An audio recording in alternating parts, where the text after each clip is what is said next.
Welcome to the Sky Machine, the podcast plagued by audio problems. Oh, you mean every podcast ever? Touche. It's that's in one of my favorite podcasts, Hello from the Magic Tavern. Every time they have audio problems, like if they do a live show or something, a witch comes out at the start and curses the podcast with audio awesome. problems. It's really That's a nice good. cover. It's clever, yeah. It's fantastic. Welcome to the Sky Machine. Say the thing. Oh no. No, just the normal thing, not the. Okay, God, because I have. You don't have one of those. I prepared. completely forgot. I could think of something on the spot. No, that's okay. But yeah, just say the normal thing. Welcome to the Sky Machine, a collective world-building podcast about dynamic. No, I stumbled over that one. You messed it up. Even you are fallible. Oh no. You're human too. Welcome to the Sky Machine, a collective world-building podcast about dynamic. Collaborative. No, that's not the right word. It's fantastical. Oh my God. This is Dynamic, fantastical, and concise storytelling. I remembered it. Hello and welcome to the Sky Machine. Ha ha ha. I'm Alice or Dylan. And then I'm Jasper or Alicia. Mm-hmm. And yes. This is an episode titled Junker. Yeah. I think that's what the world is called. The Yeah. story itself is called The Long Way Around. Mm-hmm. Yes. Which is we haven't been able to record the story yet, so we'll see how that goes. Mm-hmm. As of right now, but Mm-hmm. it is a good one. The world is very different from the ones that we've done in the past, obviously. Yeah, that's as how they, it goes. They all are. It was a really interesting idea, bringing together these sort of like cool themes of like heroism and lasers. And lasers. This is actually the third short story that we wrote for this world. Yeah, because we went the first through two a was lot like of iterations.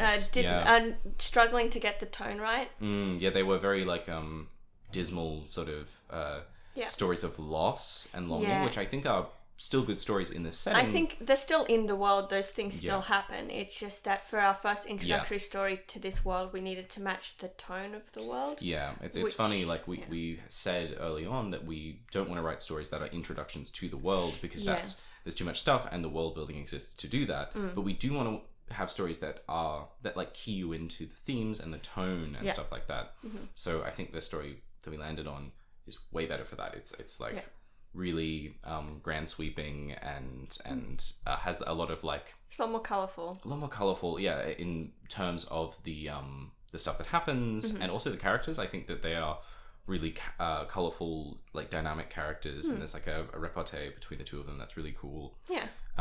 So it turned out really well. We'll see how the recording goes. Yes. But we've just been trying to record and everything has been against us. Yes. Yeah. Definitely. Yeah. So if this episode goes up late, sorry. But we want it to be good. Like we always want these things to be as polished as possible. Yes, definitely. I want to talk about a thing that I really like at the moment, which we both listened to yesterday. Yes. Which was the podcast The Edge of Sleep. Mm-hmm. It's fantastic. It's so good, and it is now my goal as to what I want this podcast to eventually kind of sound like. It's so polished. Oh, it's so beautiful. Perfect. They do really nice balancing things. Like I remember I was listening to the first episode, and one of the characters like rolled around the room on a wheelie chair and it moved from my left ear to my right ear. It's so good. And I have these really nice noise cancelling headphones, and I'm like, well, I can't listen to this podcast in any other way. This is the first time I've fully appreciated how good these headphones are, because I was like, oh my God, that's so immersive. Sorry, you can probably hear my dog running around. Oh look, she's the third, like how New York is the fifth girl, she's the third member of this podcast. Yes, definitely. But yeah, no, it's such an amazingly well written podcast. Yeah, it's well written. The sound design is fantastic. The voice acting is really so good. good. And I'm not just saying that because I love Markiplier. Yeah, it's also just like really really well done. I like that Markiplier, like he was in a Ninja Sex Party. Oh no, it was a Starbomb album. I just didn't know it was him because he's very good at like projecting his voice in a way that doesn't sound like him. Yeah. And he shifts between the character voice and the narration voice really interestingly. Yeah. And it's very well done. But yeah, it's such a cool. All of the characters are really like interesting, and I'm intrigued with the story. I want to see where it goes, but it's such a cool, weird concept. Yeah, 100%. Like I was walking to a friend's house while I was listening to it, and the streets were completely empty, and it was terrifying. Yeah. Just looking around, and because it feels so immersive. Yeah, for sure. Although, like I was listening to it last night as I was going to sleep, and I was like, should I? Should I? Yeah, it took me a little while. I usually don't get spooked by these things, so yeah, it's really good. Yes. But that's fantastic. It's very well done. Yeah, that's my good example of world building and storytelling for this week. Yeah. It's very good. Look, all I've been doing is watching. I just finished The Dark Crystal finally. Mm-hmm. Was able to finish it. But other than that, I've been watching Hannibal, which is fantastic. I've been watching it for ages as well. And it's really interesting that they've gone into the third season, and it's a complete, like each season is sort of a shift. The first one is a standard formula of like trying to catch a series of killers, and but by the third one, they're off traveling and moving through all these like foreign landscapes and stuff, and it's really interesting to see how they've brought that in. It's sort of like, I feel like some people might have bounced off of the third season because it's very different to the original season. It's like how The Good Place always changes their formula. Yeah. But I think there's a lot to be admired in the fact that they've changed the formula, but it's still a good formula. It's still fantastic. as strong as the first one, which is very admirable. Yeah, definitely. Yeah. Do you have any tips or tricks for this week? Oh, I did. I had one in mind. Wait, no, let me think. Okay, so my tip for this week is a bit strange, as all of us tend to be. I do a linguistics course, and we were talking about the maxims of conversation, and these are the sort of unspoken, unknown rules. It's like a particular theory of how language works, how conversation works, and you can break these rules to shift information, and it's essentially like talking about how lying works and how providing misinformation works. But related to that is something called illocutionary force. And I don't know the exact definition, but the example that was given to us was a sentence saying, "This model is more expensive, but it has an Athlon 4 processor." I don't know what an Athlon 4 processor is, but I know that it's good because of the illocutionary force of that sentence. Oh, I get it. Okay, cool. You don't need to explain to me what an Athlon processor is, or you don't need to have a bit at the end of that saying, and which is obviously a better processor, because the illocutionary force of the sentence explains to you easily enough, this is a good thing. And that is, I think, something that you need to focus on in like this sort of world building. There's a line in the short story where we talk about the fuel. Yeah. And you don't need to say what the fuel is, because the illocutionary force of the sentence says that the fuel... Sorry, continue. No, I was just waiting for you to... Oh, no. I was going to say there's a line like supplementary anthropod gluon crews are detected, where those are just some random words jumbled together. Yep. But you're like, okay, this is a big scary spaceship. The context of the sentence is what informs the meaning, as opposed to having to be... having a line of dialogue say like, that's a big bad evil ship. Flux capacitor. Exactly. It's very related to sci-fi babble and fantasy babble, which are things that I absolutely love to just throw around because they are meaningless, but it is their context that gives them meaning. I really love when playing D&D to just call things like an arcane core or something along those lines, and it's like, what is that? It's nothing. It doesn't matter. The illocutionary force of its name and its like context means that there is like, it's not just called like a battery or something or a power source. It has a name, and people know what that name is, and so there must be a history, and it's sort of related to the there's a thing called the Troll's Blood conundrum. I've probably talked to you about it before. I don't know if I mentioned I don't think I mentioned on the podcast, but it is where you the classic example is you want to describe something as tennis ball green, but it's a fantasy world and tennis balls don't exist, so you describe it as Troll's Blood green. Yeah. And you accidentally or sort of by proxy do some world building where you explain that Troll's Blood is green by describing the field, as trolls Pellegrin or something like it, or this magical sword. And another classic example is the Lord of the Rings film, when Gimli has his axe lodged in an orc's head, and then Legolas shoots it, and he says, that doesn't count as your kill or whatever. He was twitching. That's because my axe is lodged in his nervous system. Dwarves now know what a nervous system is, and Gimli, son of Gloin, also knows what a nervous system is, and that leads people to make jokes about Gimli, son of Gloin, MD. Oh, brilliant! Yeah. Okay. So there's a lot of things, and also I was reading a whole article about it yesterday about the line "meat's back on the menu, boys," how it destroys. I think it was a Twitter. They know what they have menus. They have restaurants. They have meat. They have a concept of like a food service industry. Oh my god! Which means there are orcs that work at a food service industry. Which means they're probably like orc janitors, baristas. Yeah, exactly. This is wonderful. And it destroys the entire pathos of like. Tolkien was very insistent that orcs were pure evil, and that it was sort of like they were just like beings of hatred, and they worked for the devil essentially. Yeah. And that was the black and white world that he wanted to run in, and then the complexity came from the emotions that they felt about war. Not the orcs, but the humans and the halflings and stuff felt about war, and how war was very bad and blah blah blah. Yeah. And that one line destroys that whole thing. Yeah.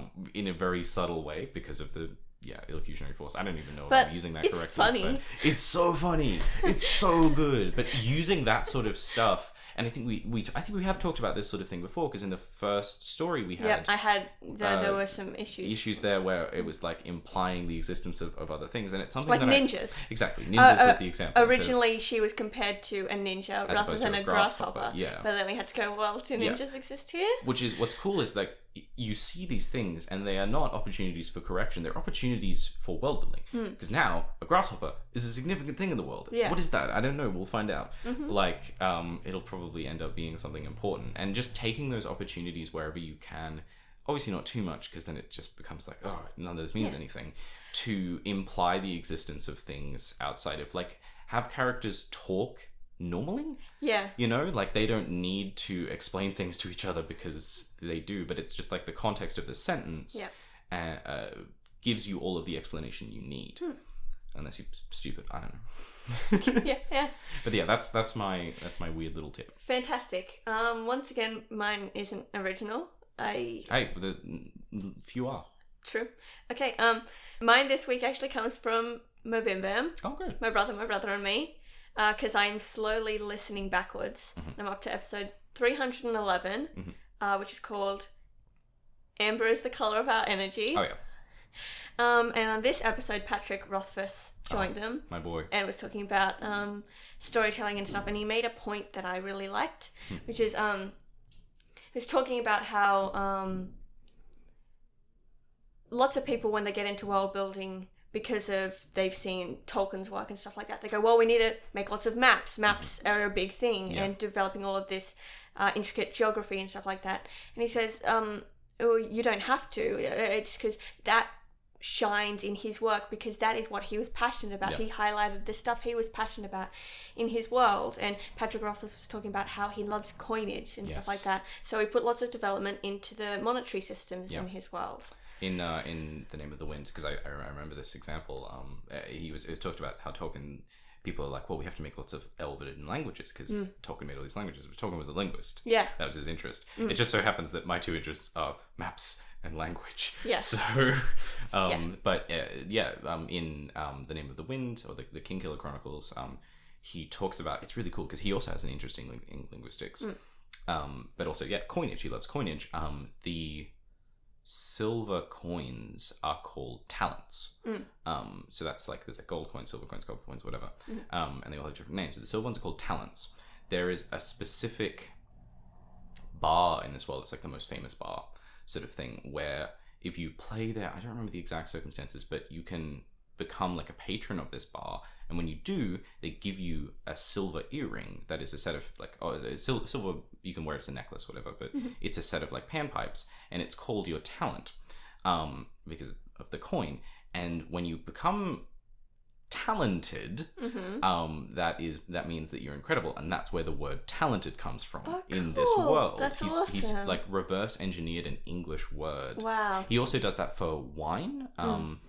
There's the word vintage. There's a place called Vintas, and so the wine's vintage or its vint is in relation to its like origin from Vintas. Oh, that's awesome. And wow. it's cool, but now it's come to mean what we understand the word vintage to mean. Yeah. But there's like a line where one of the characters says, well, it's not a true vintage because it's not from Vintas. And it's very cool. He does these very subtle little things. That's awesome. Yeah, like in my world building, I love deities. I find that really interesting. And magic systems, because I find magic and gods, all of that stuff, very, very interesting. Yeah, me too. That's why in the world that I'm currently running, my campaign called Aurabound, the magic is outlawed in these kingdoms, and you can be executed for using it, and that's, I think, a very pivotal point in the campaign of having all of, because everyone in our party uses magic. All four of us are spellcasters. Yeah, 2 of which are still keeping it hidden from the other 2. Yeah. And I think that's... Yeah. Pip just regularly forgets that it's outlawed. Even though it's also outlawed in the country that he comes from. He just... I mean, it's a little less. A little less, yeah. A little more severe. But yeah, I think your point is to... Find what you like and work with that in your world, because when you're putting something that you're really, really passionate about in it, that's going to shine through, and that's what makes it amazing. Yeah. Not necessarily your attention to detail, but the love and the effort that you put into what you're making. I do that when I DM with linguistics a lot. Like if someone is talking in a language that isn't the common tongue, I will tell them, like I'll speak to them in that character, but I'll say the word that they use there doesn't perfectly translate to what I just said in English. It's more like, it has multiple meanings. It means more like war and stuff like that. It can be interpreted, or it's a lot softer than it sounds like. Like you said, I'm going to kill you, but it's in Orcish culture, that is a term of affection. Yeah. Like, it's very important to me to have that sort of diversity of language. And so that I'm like, okay, these characters took multiple languages in their character backstory. I want that to be important. I want that to be special and have like a place of meaning. I play a halfling, and in the lore, that plays handbook lore, they say that halflings are very protective of their language, that it is secretive. So every time I make a character, I think it's so interesting to take halfling, because it implicitly means that halflings trust me. Yeah. Or they mistrust me. They think that I'm a thief. I'm a language thief. They're like, you've taken our culture by taking our language. And it's I think that's really interesting. Yeah, definitely. Good tip. That's cool. Thank you, Patrick Rothfuss. Have you read The Name of the Wind? Because have it, and you should. Okay. It's incredible. Everyone else out there, Name of the Wind, and Wise Man's Fear, read them. You have some time, because the 3rd book's not coming out anytime soon. He's too busy playing D&D. He plays a few characters. He plays Viari on Acquisitions Incorporated, and on Acquisitions Incorporated, the C Team, he plays Drebus Beestinger, who is, I think he's like 6 classes at the point that I'm listening to. He just took Paladin. Nice. And he's also like a wizard. I've always wanted to do that. Just do one of everything. Yeah, it's so much fun. It's really cool. But yeah, I love Patrick Rothfuss. He's just a beautiful man. Go and check out his charity, World Building. World Builders, I think it's called. Yeah, World Builders. Yeah, he's a good guy. Awesome. Okay, do we have anything else we needed to cover? Our next episode is once again going to be on big trees, which that's not the name of the world. We'll figure it out. It might be. It's not what they call it in fiction, but they don't call Belladonna either, you know. Well, they do. They don't call the world that. They don't call the world that, yeah. But they do call Belladonna. That's true. Yeah, we'll find out. That was a bad comparison. Sorry, it made sense in my head. Language, see? Yeah, we'll make up some sort of fun fantasy name. Hey, if you have any ideas, let us know. You know, so you can jump in our Discord, you can message us on Instagram or on Facebook. Just feel bold, I think. Yeah, definitely. No wrong answers, no 100% misplaced messages. Yeah, we want this to be collective. We want your input. And exactly. Like, if you have any ideas about big trees, whether it's just like it gave me a vibe of this thing I like. For sure. We had some people talk about Belladonna. There was an anime, I don't remember the name of it, that one of the people in the Discord was like, oh, this really reminds me of this anime that I've been watching. Which is awesome, and I'm going to watch it now. Yeah, do it. For sure. And yeah, that sort of stuff is really cool. Because it gives us more sources of inspiration to draw on. 100%. Yeah. Cool. I think that'll do us. Yeah, that'll do us. Keep it short and sweet. Yep. Thanks for listening. Yeah, thank you. We'll see you next time. Yep. Goodbye. Bye. Bye.